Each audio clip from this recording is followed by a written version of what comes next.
ابراہیم کو اس کے رب نے آزمایا۔ جب ابراہیم علیہ السلام کی پرکھ ہوئی، آزمائش ہوئی، تو پھر کیا ہوا؟ جب کوئی امتحان ہوتا ہے تو اس کا پھر نتیجہ بھی تو ہوتا ہے۔ تو یہ اگلے لفظ اتنے خوبصورت ہیں کہ اللہ فرماتا ہے فَأَتَمَّهُنَّ، پھر ابراہیم ان امتحانات ساروں میں کامیاب نکلا۔ اللہ اکبر۔ فَأَتَمَّهُنَّ کے اندر بڑا حسن ہے کہ یار وہ کتنا کامیاب ہوگا کہ جس کو رب بھی کامیاب قرار دے رہا ہے۔ فَأَتَمَّهُنَّ، اور ابراہیم ہر امتحان کے اندر کامیاب نکلے، وہ مال کا امتحان ہو، وہ جان کا امتحان ہو، یا کہ وہ اولاد کا امتحان ہو، ہر امتحان کے اندر حضرت ابراہیم علیہ السلام کامیاب اور بامراد نکلتے ہیں۔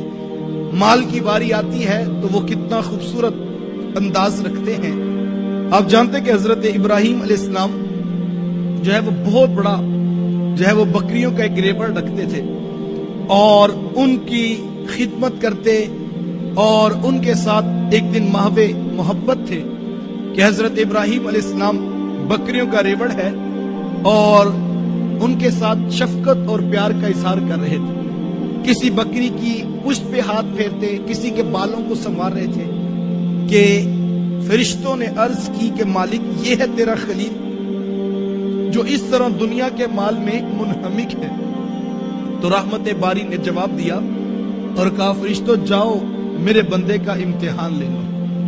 ایک فرشتہ بصورت انسانی حضرت ابراہیم علیہ السلام کے پیچھے آ کر کھڑا ہو گیا اور اپنے میٹھے اور مدبر لہجے میں اللہ، اس نے جب رب کا نام پکارا، حضرت ابراہیم علیہ السلام سارے کام چھوڑ چھاڑ کر فوراً پلٹے اور کہا کون ہے جو اتنے میٹھے لہجے میں میرے رب کا نام پکار رہا، اور کہا کہ ایک بار پھر سنا دو۔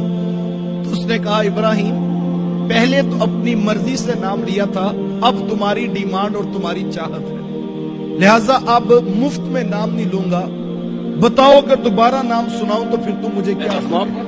تو فوراً حضرت ابراہیم علیہ السلام نے کہا کہ آدھا بکریوں کا ریوڑ تیرا ہو گیا، مجھے میرے رب کا نام تو سنا دے۔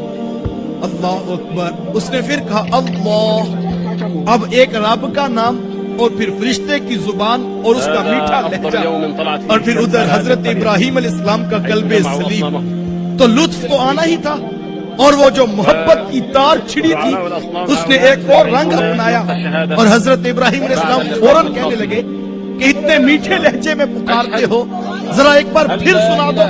کہا ابراہیم اب کیا دو گے؟ کہا باقی آدھا بھی تیرا ہو گیا، مجھے میرے رب کا نام تو سنا دے۔ اللہ اکبر۔ اب اس نے پھر کہا اللہ۔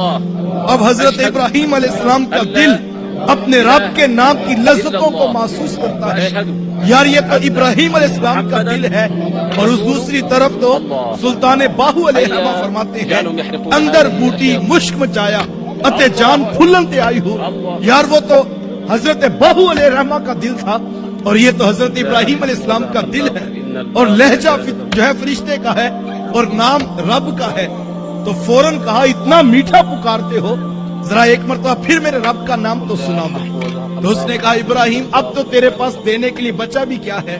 تو حضرت ابراہیم علیہ السلام فرمانے لگے کہ میں اتنا بڑا بکریوں کا ریوڑ ہے، آخر ان کو چرانے کے لیے تجھے کسی چرواہے کی بھی تو ضرورت ہوگی نا، تو مجھے اپنی بکریوں کا چرواہا رکھ لینا، مجھے میرے رب کا نام تو سنا دو۔ اللہ اکبر۔ سب کچھ اس نے نام پر وار دیا اور پھر جو ہے وہ خدمت کرنے کے لیے بھی اپنے آپ کو پیش کر دیا۔ یہ ہے حضرت ابراہیم علیہ السلام کہ ایک رب کے نام پر سارا مال قربان کر دیا۔